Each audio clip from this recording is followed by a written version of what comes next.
Wireless LAN Professionals Podcast, episode 157. Well, and if you're posting continually things that are disparaging and downers, you probably won't get any more information. Or that's what Twitter's for. That's what Twitter's for. Yeah, that's totally. what Twitter's for. Wireless LAN Professionals is a place to educate, inform, encourage, and entertain those involved in wireless LANs. This Wireless LAN Professionals podcast is an audio manifestation of these goals. Our host is a wireless LAN veteran, consultant, designer, and teacher, Keith Parsons. And now, the podcast for wireless LAN professionals by wireless LAN professionals.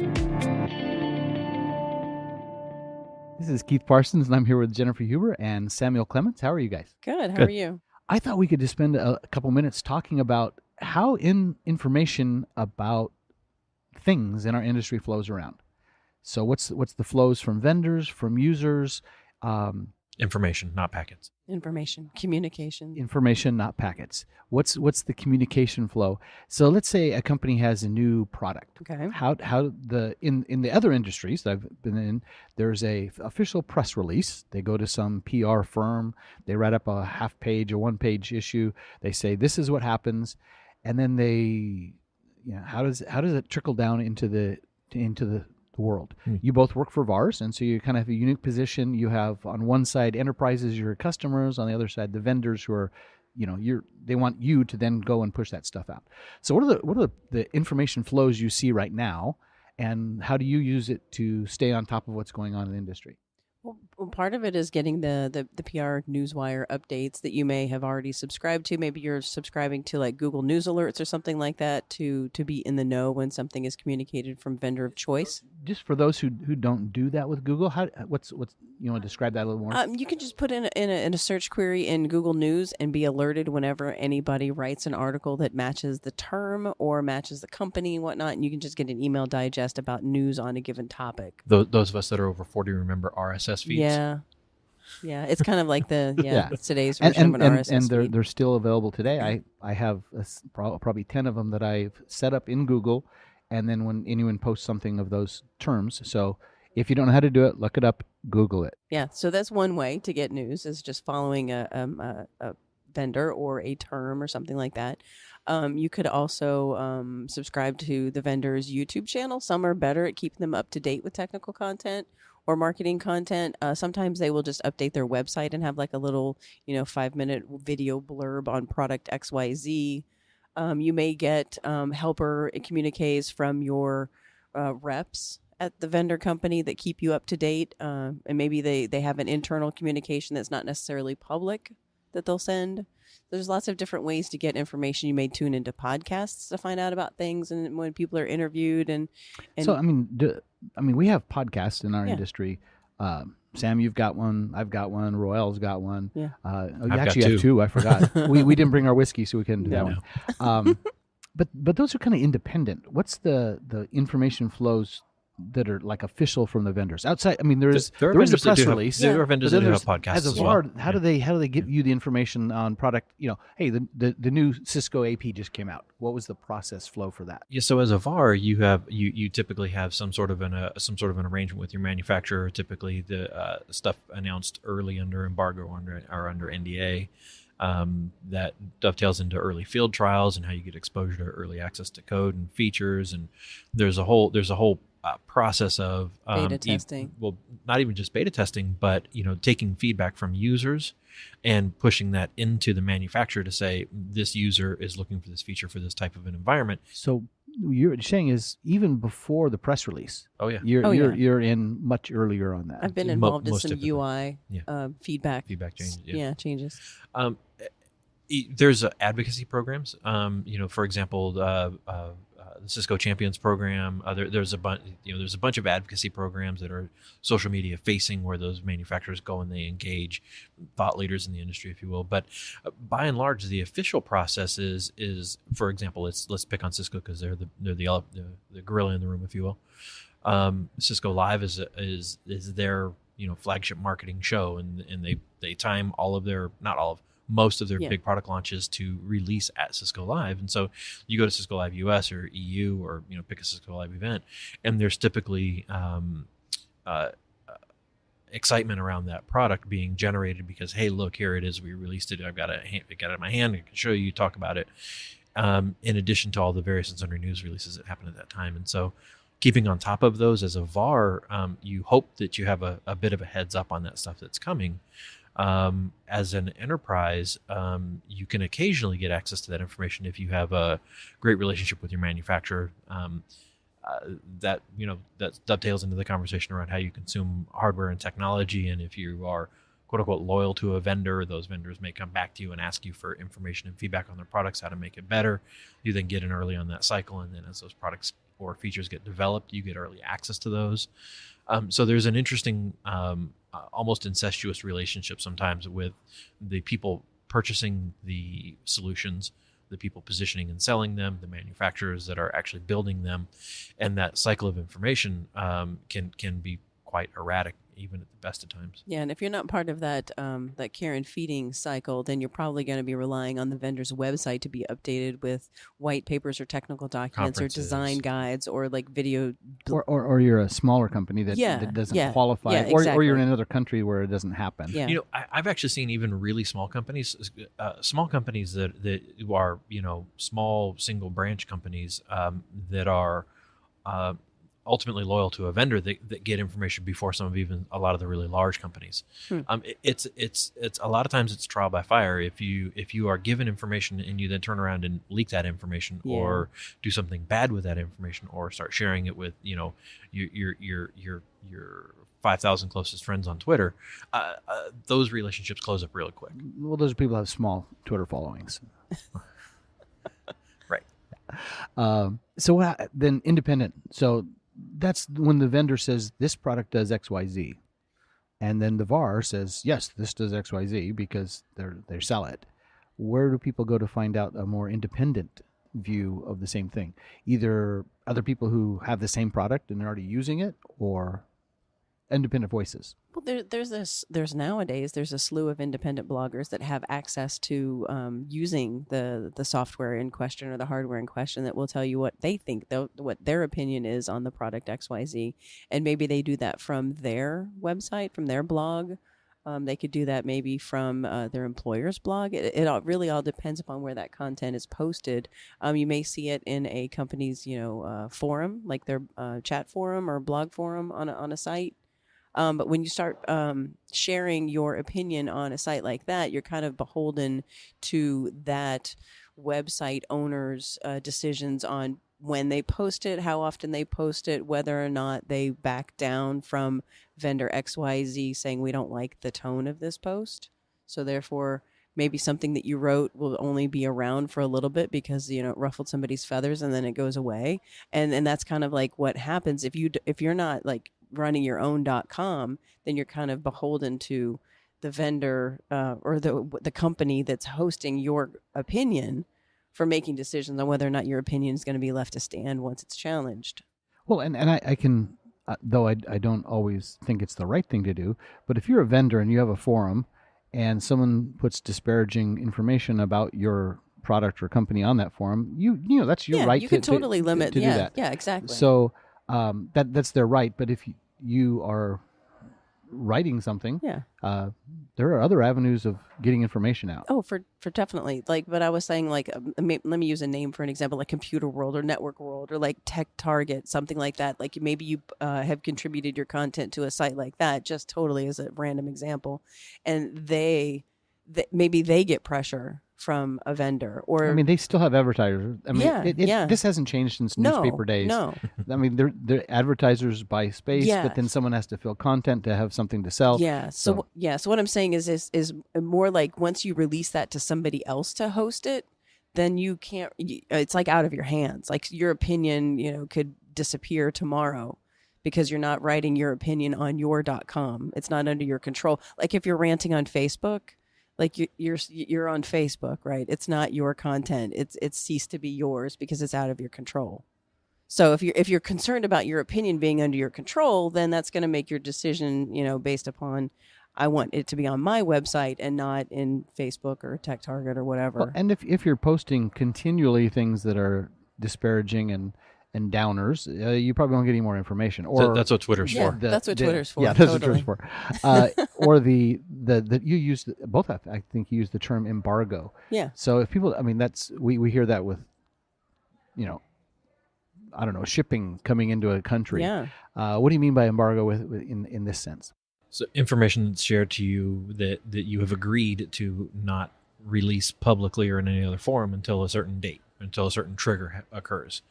And that's a green light from some organization or a prearranged upon date or whatever. I was first really introduced to that term by way of the Tech Field Day crew. Mm-hmm. Tech Field Day crew is another great way to get content. They're always out in Silicon Valley doing videos of whatever event is going on. And up to that point, I had always heard it referred to as an NDA, which is an entirely different beast. An embargo is more is an NDA for average mere mortals. Yeah. Is It's what something I you don't have to sign. You just kind of agree to. If you break it, you don't get to play anymore. Yeah. And sometimes people push that to the minute Yes. Yeah. of I want to be first to announce this thing, so I'm going to announce it. Or some people say next week I'm going to release information, but I won't tell you who it is. Technically not an embargo violation. It's not an embargo violation. You don't even know who it is, but just to get us all ready for it. So how do you get your information that you learn? How do you personally publish it? I personally publish my opinions on my blog. I've done some minor posts for what would you call it? Like an intermediate website host, like a Tech Target or something like that. I've done some of that, but not nearly as much as just posting my own opinion on my own site. And so one of the things we post on our sites are opinions. The other thing I've found is you post a technical, how to do this, or why does that happen, or you have one on how to set up an AP to be in survey mode. One of the things I found, I don't know if shocking is the word, but I was kind of surprised, was the first time I was looking up a question, I Googled it, and my own post came up. Yeah. And I thought I was like so unique. Can you believe that? I Googled and it was my own answer. Has it ever happened to you? All the time. Definitely. Well, when I first started blogging, and I say that with bunny quotes, it was just me putting all of the stuff that I found in release notes, all of those gotchas and stuff, was just basically me transcribing that so I could find it again. Because just because you read this little tiny thing buried in a 57-page release notes or design guide doesn't mean that you're going to remember exactly like what the inch width is for the 2.4 gigahertz waveform, because I can never remember what that is. 4.91. Yeah, but you do this all the time. 5, 2, 1. But yeah. So things like We're that. doing our finger things here if you in the can't air, see. yeah. So it was just a way for me to basically make my notes public so that I could find them again easily and not have them trapped in, who knows what the note-taking app was at the time. It's long since dead, I'm sure.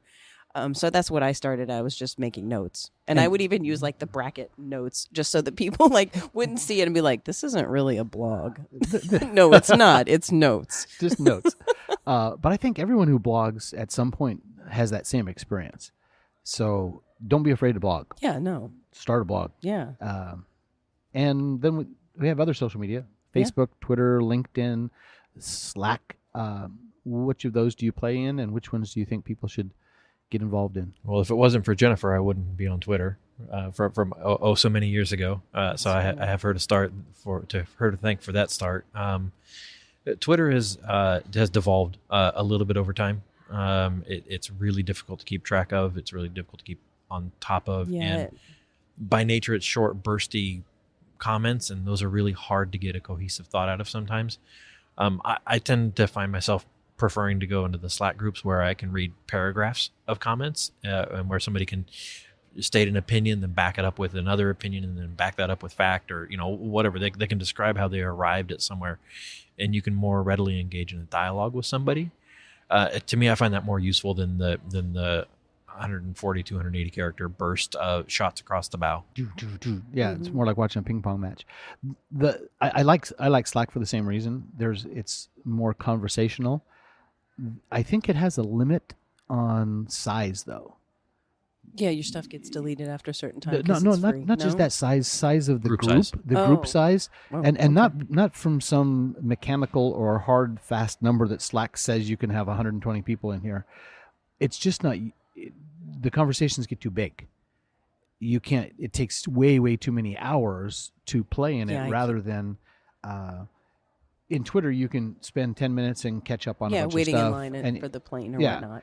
And Slack, I've got to focus, and then someone says something, and there's a conversation between 4 people, and it takes 15 minutes to read it. But that's the value. Yeah. And so if that was thousands of people, you couldn't maintain that. Oh, no. So keeping Slack channels, and you help manage the Wi-Fi Pro Slack channel. New logo, by the way. Thank you. Yes. That thank was you, Adrian. Yeah. Adrian does a lot of good stuff for us. Do you feel that Slack channel is getting too busy? Or does it still have some excess capacity? No, I think that there's. I mean, when May and I started that, I think the point of it was come one, come all. Let's move the shots across the bow off of Twitter into Slack, and I think that mindset hasn't changed. There's not 50,000 Wi-Fi people in the world, so I think that we'll cap out at some point. But I think that. I heard an interesting opinion today. I was sitting next to a buddy in the conference here, and he said, sometimes I don't want to chime in because I feel like my questions are too entry level, and it sort of struck me as maybe there's an elitist I don't know thing that may be happening that some people are afraid to engage, and so the conversation sort of went to would he have engaged in Twitter? That's a great does question. That feel like as a lower entry bar? I don't know, but I think the answer is maybe like a beginner's channel, or maybe even some better containerization of some of the data, or some of the conversations, so that we keep things by topic. That way, if you don't want to go be flooded by people who wonder why you shouldn't be using channel 3, don't go in there. Go over there. And so I think that there's some value in Slack, at least from my perspective. But I think that's driven by the admins. So do you have, go me. And I mean, you're an admin on this. Do you have the ability to see, like I'll just admit it. If there's a Slack channel, I join it because I don't want to miss out on anything. Yeah. And I see people joining and unjoining and leaving channels, and I'm like, why would you leave? Why would you leave? Don't you? Something good important could be here. But you have a point. Some of those things that Well, there's some channels that the topic is clearly identified in the channel, and it's like that's not relevant. I'm not going to join that. I know, but there's some cool things in car porn. I don't even like cars, but I go to car porn just because there's some cool pictures there. I have a different take. I wanted to put in my 2 cents about how I view the like when I say something on Twitter, I know that it's completely public and out there, and I feel like I know that somebody may poke what I say with a stick, because it's public in Twitter. When I'm in a Slack group, it feels like it's, I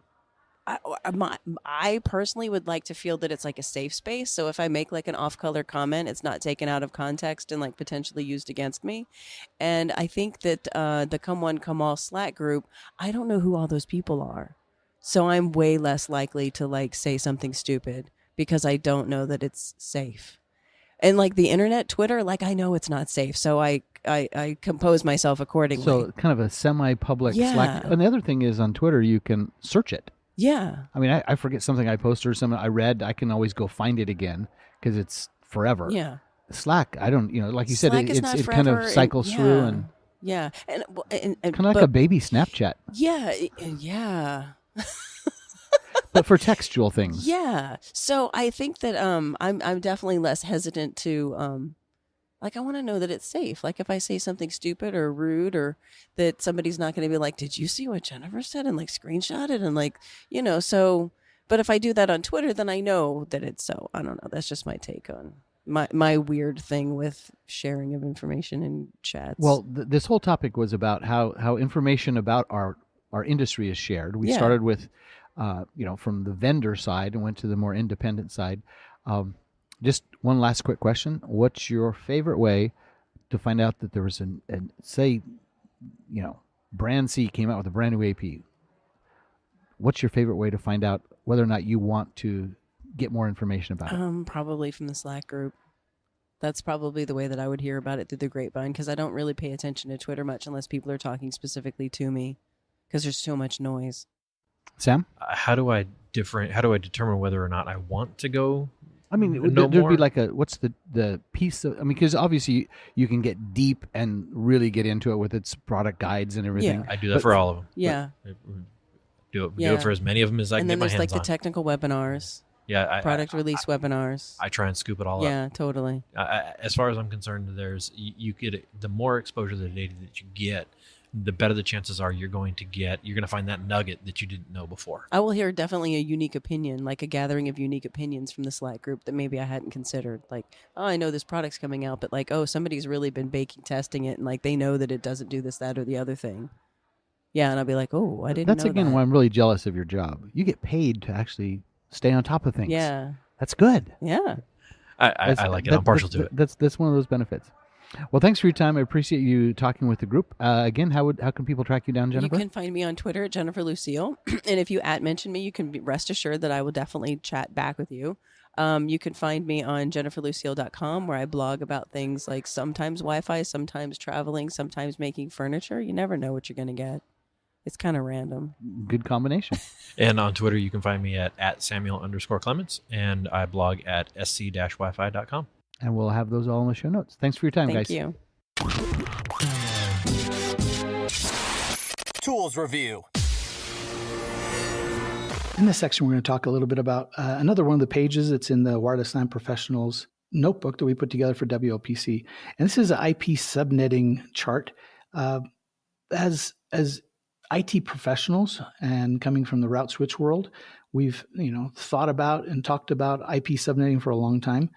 We just wanted to add this little place so if you had to and you didn't have any other calculator or other tool with you and you needed to do some IP subnetting, there's some pieces there to help you.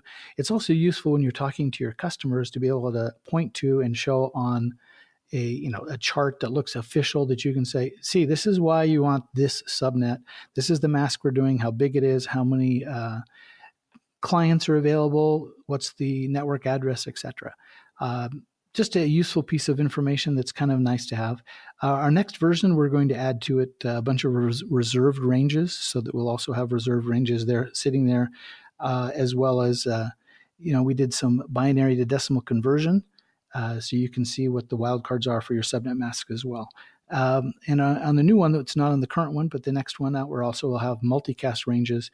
All these things are things that people asked for once they saw this chart. And they said, well, could you also add?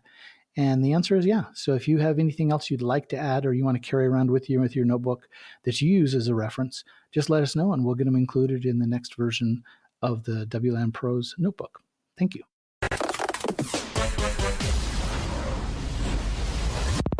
This conference isn't about me or Fernay or Matthew or any vendor. It's about you. It's about you. It's about you. How many of you is this your first WLPC? Oh, wow. Thank you. Thank you very much. I guess I should ask the reverse. How many have been to WLPCs before? Oh. You can't raise your hands for both those questions, guys. Like I see the whole crowd lift up. The reason for WLPC is I like attending conferences. And I used to attend Comdex religiously every year for 20 years, and Networld, and then Networld plus Interop, and then they dropped the Networld, and now it's just Interop. And the whole transition, and yet every single conference was focused on the vendors because they pay all the bills. They pay all the bills, so they get to do whatever they want. It's about vendor booths and about vendor sessions and about vendor. And I wanted just to go hang out with my friends. And if you went to a conference, you spent most of the time just hanging with your friends talking tech, and then you'd go to a couple cool sessions and then walk the floor and hear all the vendors talk to you. So I had this idea. What if we had a conference that had no vendors? And that's a really stupid idea from a business standpoint because they're the ones who pay for everything. I said, but if you made one, would it work? So I happened to try one. I just said, I'm willing to throw some money at this. If it works, great. If not, and we held a conference of no vendors, just people who want to come and talk tech to each other. And we're on our 9th conference now. So it worked. I guess there's an audience of people who want to do the same things I do. So this is about you. My job here is more of this fancy word. I can't even pronounce it correctly, especially up in Portugal. Like it's even fancier. But it's not about me being the talent. An impresario only orchestrates and gets things ready. You guys are the ones doing it all. So a quarter of you showed up for a boot camp so you could earn a certification, learn more information over the last weekend. A third of you in this room will be presenting, and 100% of you should be engaged. This conference is about you, and it's about the things you want. The content that we have, we send out in a survey. We had 50-something requests. We surveyed them out, took the top ones, and those are the ones that came in. The ones that came in and ranked at the top got longer time. The ones that ranked lower down got less time. That's how it works. So that's kind of what we're here for. So if you're a speaker, and that's a third of you out there, it's okay. Be nervous.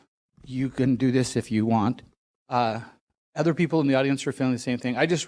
They say this thing about if you're nervous, imagine the audience naked. I'm saying don't do that. You do not want to do that in this room. You prepared. You have skills. You had an idea, and enough people voted and said, I want to learn about what that person has to say. There are people here that want to hear from what you have to say. Smile. It's supposed to be fun. If you're nervous, just get over it. Some of you will be doing the first talk you've ever done in your life. Cool. Some of you have been doing it 100 times. Cool. Doesn't matter. It's whether or not we can just transfer information. Summarize when you're done. Don't just let it go. It's kind of a good idea to go, I tell you what I'm going to tell you, then I tell you what I'm telling you, then I tell you what I told you. That kind of works. But don't do this. Don't set the stage. I hate it when they do that. Yeah, the situation is BYOD is attaching into our networks, and so thus we must, and everyone in the room knows we have BYD on our networks. We don't need to repeat it. This is not a marketing conference. We're not trying to have you sell us anything. We already know the scenario, so don't set up the scenario. We know what the scenario is. Especially for those of you who are doing 10 talks, you got 10 minutes, dude. That's it. And if you take 4 minutes setting up, and this is why, just jump right in. This is where it goes.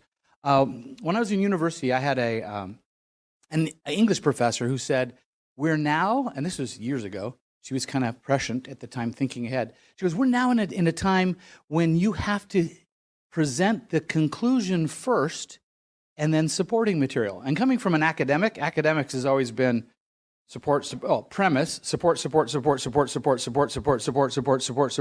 How many data points you had? Conclusion. And she goes, throw the whole thing on your head, give the conclusion, and someone's reading this via email, and email is going to be the new thing. Yeah, I was in college a long time ago. So she was predicting email is going to be the new thing, and it's the subject line. Put your answer there. Then put a little more detail. The detail comes after, especially in 10 talks. Start with the conclusion. Don't end with the conclusion, because you won't have time. It's about the tech. Now, I know all of you work for some company. Somebody's paying you money. It could be your own company. It could be somebody else's company. You could be an employee. You could be a contractor. You could be a VAR. I don't care. It's not about the vendor-specific pieces. It's about the technology. Now, if you're going to be talking from Mist, we know you're from Mist. Say you're from Mist. Your slides can say Mist. But that's not the reason you're here. You're not representing your company. You're representing the technology and what you know. So please share those. Remember, if you have slides, forward them to me. Actually, the very last slide on this little section has forward them to Matthew, because I'll just take them and send them to Matthew anyway. And it's matthew@wlmpros.com. And then we'll take the video from that Ben shooting from Prime Image Media, thank you, Ben, and tie it with the presentation and post them up on our website. Part of the idea of WLPCs is to share information. Share, free. All of the sessions are going to be online. They're all free because knowledge is like manure. You know, the stuff that comes out of the back of a cow. If you hold on to it really tight, you stink. If you spread it around, it helps things grow. So let's take the knowledge we have here and help other people grow. Nobody wants to stink. We're all in a single ballroom. We've tried different techniques of having half the group split and go to another ballroom and bring them together and take them apart and go back and forth, and found the one most effective is we all sit here together. The downside of that is there might be some subjects you don't care about. The other downside is we don't get to have as many sessions because we can't have twice as many contacts. The result, though, is we came up with 10 talks. Part about 10 talks are they're only 10 minutes long. So if you're sitting here and the topic that the guy's talking about doesn't interest you, just wait. He'll be gone in 10 minutes. There'll be another one coming right behind it. So if you're not interested, just hang around. It's okay. We have 55-minute sessions. We have a couple of 30-minute sessions. We're trying to see where those go.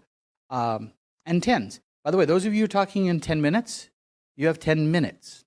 I've got a timer over here. You'll be watching, and I'll give you the wave, and when it's your time. You can give an hour-long talk in 10 minutes. I've seen a whole bunch of them. It's not just that you talk fast. Throw the fluff away. All the parts that you're telling someone who doesn't understand the industry, you can make those go away. Just get to the meat of it. So we do have some 30-minute sessions as well. We tried those in Phoenix last year. They worked pretty good. The only downside is if you've got a 30-minute session, for sure you have an hour session and you have to do it in 30 minutes. It's not the other way around. We're not taking a 10-minute and trying to stretch it to 30. We still want compact, tight as much as we can get. We have a maker session this afternoon. We have learned through maker sessions what not to do. We've tried a couple of techniques and had some fun, but found people's mechanical skills of assembling things were not what I thought they were. We just do one in Bogota. How long did it take? So Fernay and I practiced. We timed doing this thing. We got it down to like 5 minutes. And 45 minutes in, people are like, how does this screw go? So we assembled all your things for you. The assembly's all done. So this time we're going to try a maker session. It's actually not a making, it's a doing session. So it's more, it should be ready, and we're just going to jump right in and do the experimental part. Tonight we have 2 evening sessions. These are not sponsored. They don't pay us any money. They're just here. We have the room.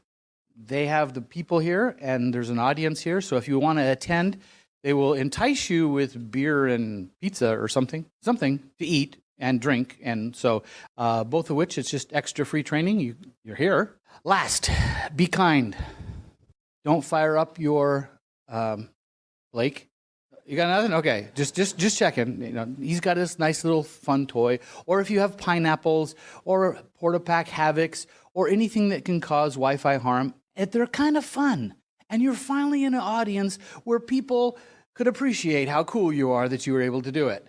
I mean, because you could do it at any other place and they just go, oh man, the Wi-Fi sucks. Here it's like, oh, that guy caused the Wi-Fi. We already have Wi-Fi that sucks. So you can't make it any worse.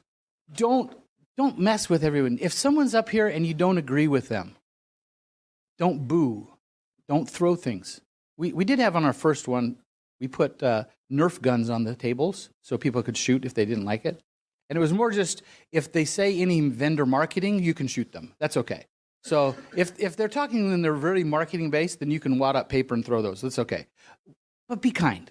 These are your people you're going to go have beers with later and talk to. And for what I've seen in this industry for the last 16 years, you might be working for one vendor today and you're going to work for somebody else tomorrow. So be kind, and that will help. Just a little piece of information that I wanted to add to this is something you probably know, Maslow's hierarchy. Ever see this? It starts at the bottom, you need food, water, and as it climbs up, you get more and more things. So at the top, you're self-actualized. I don't really believe this, because I believe an examined life is not worth living. You shouldn't examine your own life, but that's just my own personal lifestyle. But I think really it's the Wi-Fi is sitting underneath. But if you've done this for a while, you really know that it's actually the battery. That's what we really need. Actually, this is just a setup for this thing called Bloom's taxonomy. I told you about Maslow's hierarchy because you'd heard about it. You might not have heard of this Bloom's taxonomy. Anyone who's been in course development, education, it's a way of looking at how is something about knowledge transfer going to be transferred. At the bottom, we have the really simple things. You memorized A, B, C, D, and a little 3-year-old can sing the ABC song. You memorize something. And then as you go higher and higher, it makes whether or not you understood it, can you apply the knowledge you had? We would like the presentations that we have here to climb this stack. We understand stacks. We live down at the layer 1 and layer 2 with Wi-Fi. From our presentations today, if you're presenting today or tomorrow, try to get as high as here as possible. We would like to help people not be self-actualized, but be able to synthesize. Take information from multiple sources and say, oh, if this does this and this does this over here, what if? And then come up with a better idea. So hopefully we'll be up the stack here today in more of the evaluation. And at the very top, it's how do we create new information from the old information we received? from learning theory. We're adults. We learn different than kids. So we want to tie something we knew that we learned to something we already have. Children have the ability to learn new things that just exist, and they just plop them in their head. As adults, we have to have something to tie it to. So if we can synthesize and take multiple pieces of information together, we can end up with more creative pieces. With that, we'll get these slides for you. This is just some more detail if you want to know the words to use at each one of these levels. If you use different words, we help describe things differently. So we like assembling and arranging and appraising and arguing all the way at the top. Argue. We're really good at that, huh? But in order to argue, you have to understand all the basic concepts. So that was just an idea to get us kind of started. Speakers, Matthew at WLANpros.com, and we'll get those tied in so we can get them on the website as soon as possible. Those who can't be here like to come back and review them later. For those of you who are presenting, I don't want to scare you anymore, but they have a pretty long tail. All of the presentations we've ever had over the last 9 conferences are all available online, and people keep downloading them years later. Years they'll be listening to you talk. It might make you feel good or might make you feel scared, either way. And have fun. That's what we're here for. Thank you for joining us for another episode of the Wireless LAN Professionals Podcast, the podcast for wireless LAN professionals by wireless LAN professionals. Be sure to follow us on Twitter at Wireless LAN Pros for all the latest news and updates, and also connect directly with Keith on Twitter at Keith R. Parsons. Head over to www.wlanpros.com for this episode's show notes, as well as the latest in all things Wi-Fi.